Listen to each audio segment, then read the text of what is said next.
그런데 소위 이제 역사를 공부했다는 학자들이 이제 역사적 사료를 보면 김일성이 모스크바를 49년인가 방문했을 때 도와주시면 저희가 남쪽을 침공하겠습니다. 이렇게 발언한 기록들이 남아 있어요.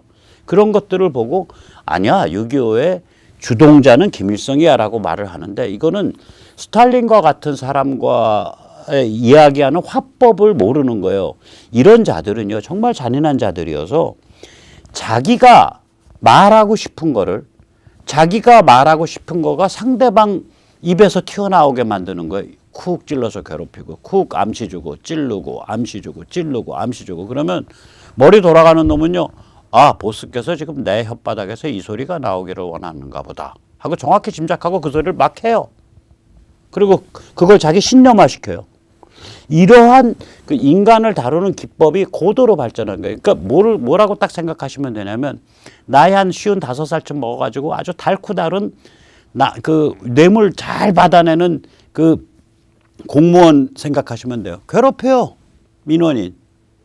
절대로 돈 내놓으시면 뇌물 나한테 5천만 원 내놓으면 내가 그 문제 풀어줄게요.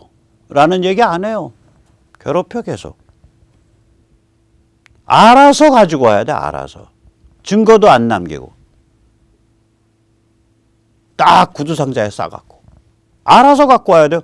돈 달라고 한 적도 없고 돈 달라고 또 받았다고 감사하다고 문자 메시지 보낸 적도 없고요.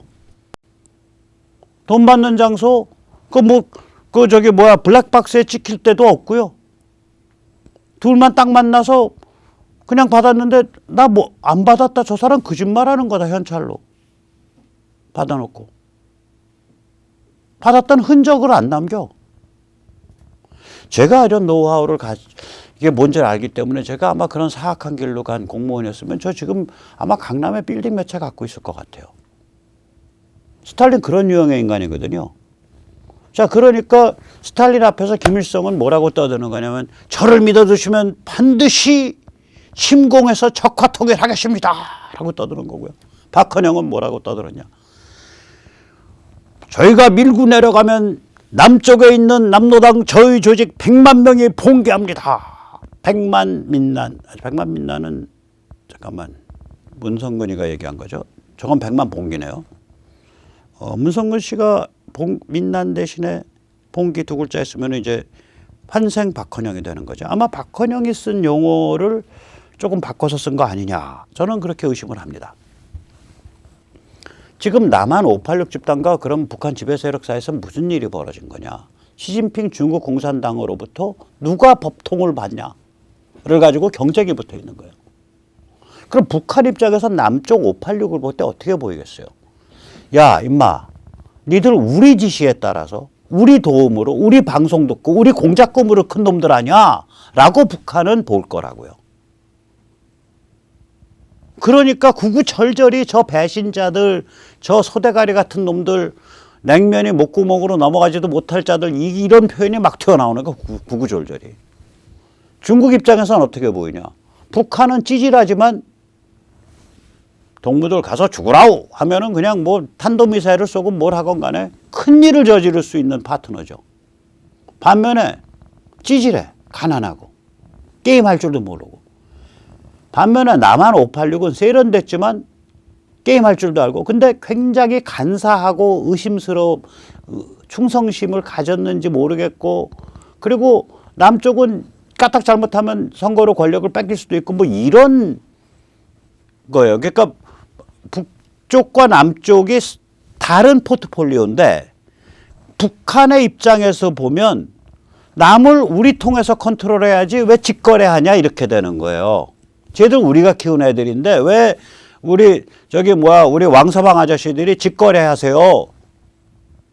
우리 통해서 거래하세요. 이렇게 되는데 남쪽 입장에서는 남쪽 586 입장에서는 야 이 촌실한 찌질한 자식들아 돈도 우리가 많고 국제게임도 우리가 뛸 줄 알고 우리가 스마트한데 왜 니들 통해서 우리가 간접거래해? 우린 직거래선은 이미 다 확보했어 임마. 라고 얘기하는 거고. 복잡한 게임입니다 이게 지금.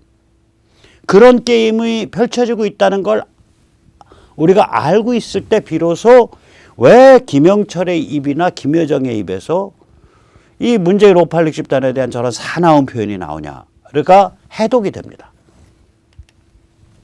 이게 참 희한한 역설인데요. 한국이 좌경화될수록 한국에서의 중국 식민지화가 진행될수록 북한의 존재 이유가 쪼그라들어요. 이거 마치 김일성이 뜰수록 김일성의 존재 이유가 축소되는 것과 같죠. 여기서 이제 아주 과감한 상상을 해보면 야, 북한 지배 집단은 이제 어떤 한국을 바랄까? 어떤 대통령을 바랄까? 솔직히 말하면 제가 북한이라면요. 국민의힘 쪽이 승리하길 바랄 것 같아.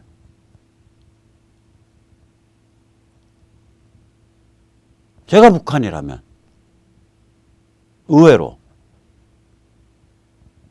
저게 문팔육 이런 집단이 또 집권해서 중국에 그냥 중국 권역으로 한국에 싹 쏠려 들어가면서 거의 반식민지화 식민지화되고 그러면서 직통 라인이 더 강해지면요. 그냥 북한은 찌질한 비상행동부대, 대형 도발부대, 대형 군사도발부대 이상도 이하도 아닌 게 돼버려요.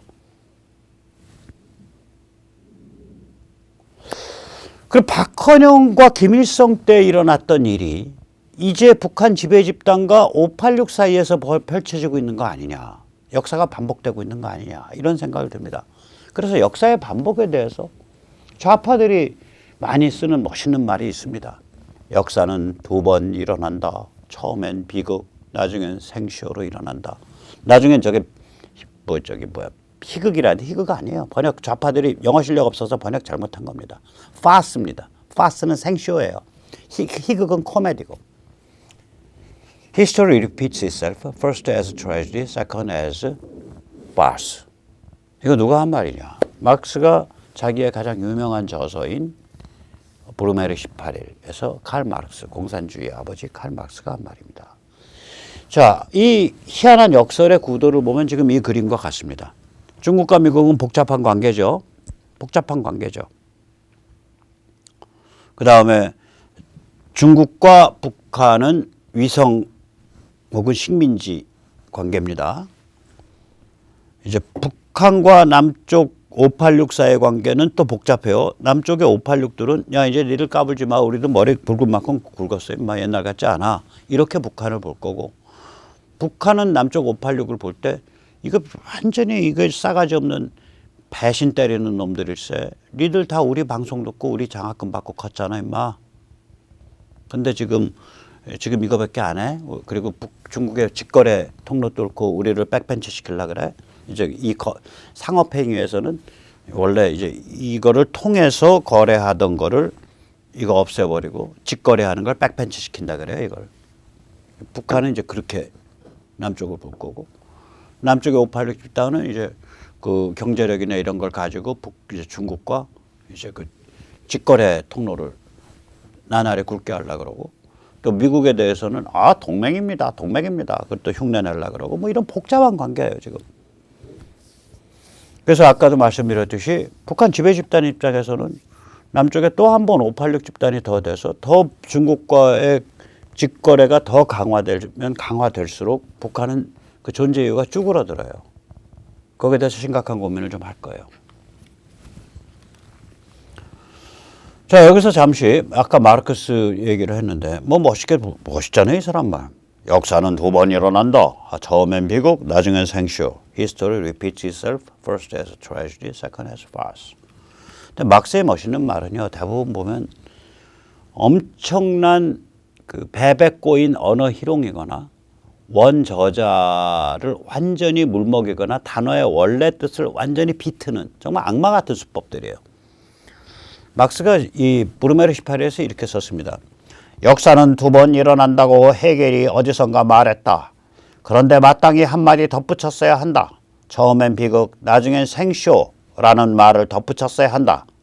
이제까지 인류는 과거의 경험을 망령처럼 좀비처럼 혹은 몽유병 환자처럼 되살려서 혁명투쟁을 했다.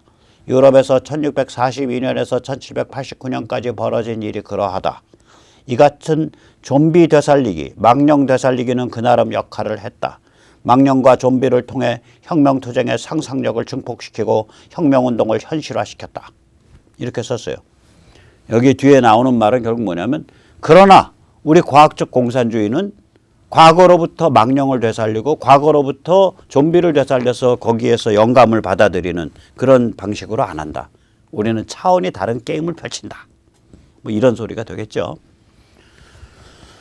그러면 이제 이 사람 말에 의하면 헤겔이 역사는 두 번 일어난다고 말했는데 헤겔이 표현력이 약해갖고 한 번은 비극, 두 번째는 생쇼로 일어난다는 말을 못 붙였다 이런 얘기인데 헤겔은 그런 문맥에서 얘기한 게 아니에요.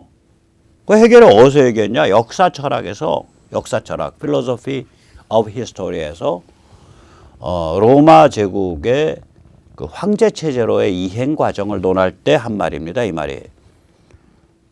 역사는 두 번 반복한다라고 말한 적도 없어요. 두 번 일어난다라고 그러니까 역사는 반복한다라 그랬죠. 그냥 여러 번 반복해요. 두 번이 아니고. 근데 마르크스는 역사 두 번 일어나는 것처럼 얘기하잖아요. 서드 얘기를 안 하니까 세 번째 얘기 안 하니까. 헤겔은 전혀 그게 아니에요. 헤겔은 굉장히 훌륭한 말을 했어요. 이런 말입니다.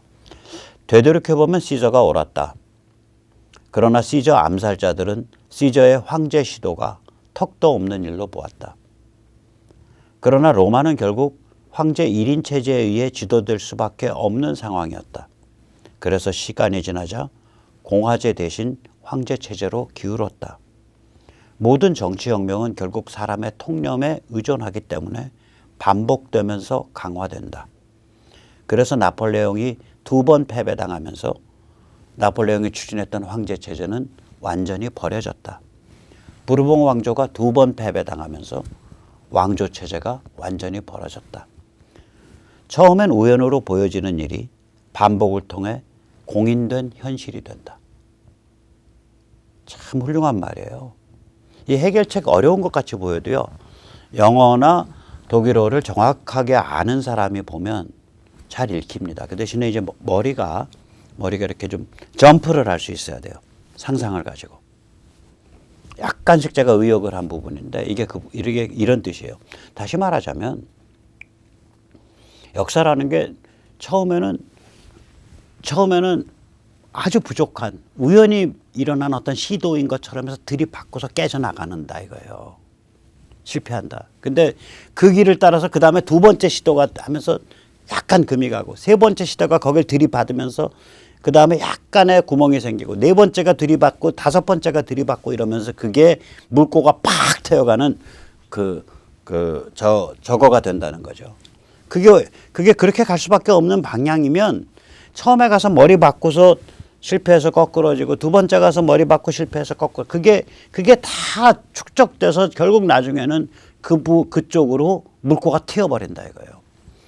백모를 조롱하는 사람들은 야 백모 지금 4년째 말이야. 또 몇 년째 너 지금 무슨 뭐 지역사회에 뭐 각성된 자유 개인 민초의 무슨 네트워크를 만드는데 너 결국 그렇게 해서 꼴랑해서 몇 명이나 만들었냐. 너 저기 뭐야 그 저런 분들이 그 유명한 분들이 이렇게 광화문에서 막 몇만 명 몇십만 명 뭐 10만 명 5만 명 모으는 거 보면 너 뭔가 운동 잘못하고 있는 거야. 저한테 그러는데 모르겠어요. 그럴 수도 있어요. 근데 저는 그러한 근본적인 정치 문화의 변화, 근본적인 상징과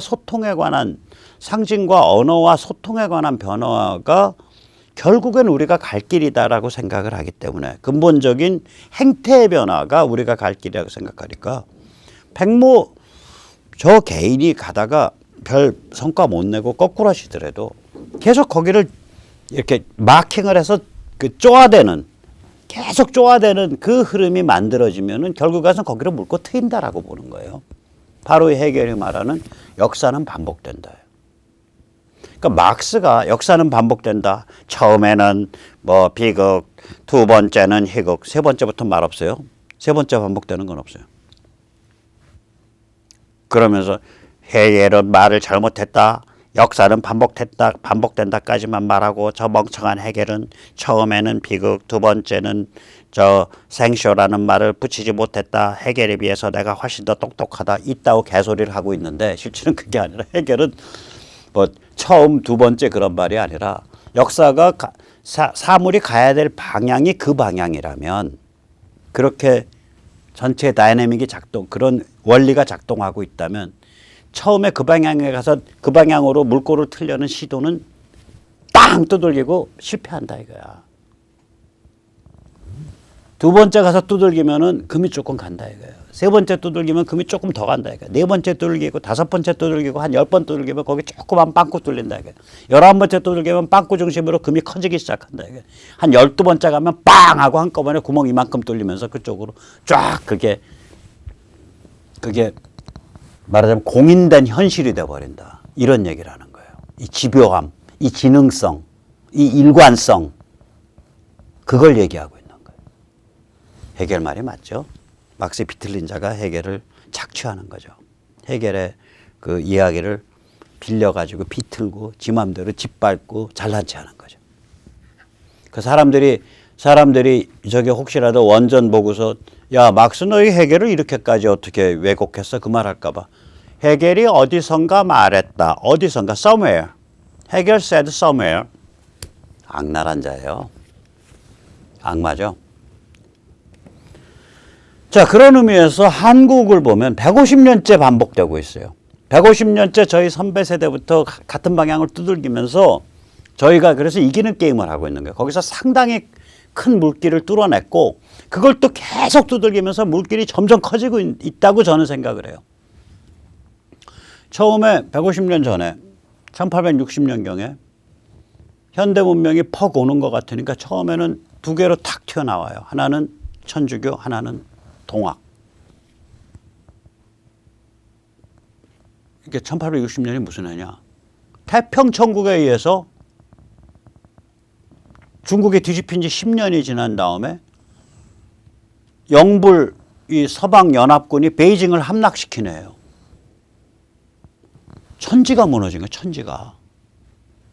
이 아시아 질서가 무너진 거예요. 동아시아 질서가.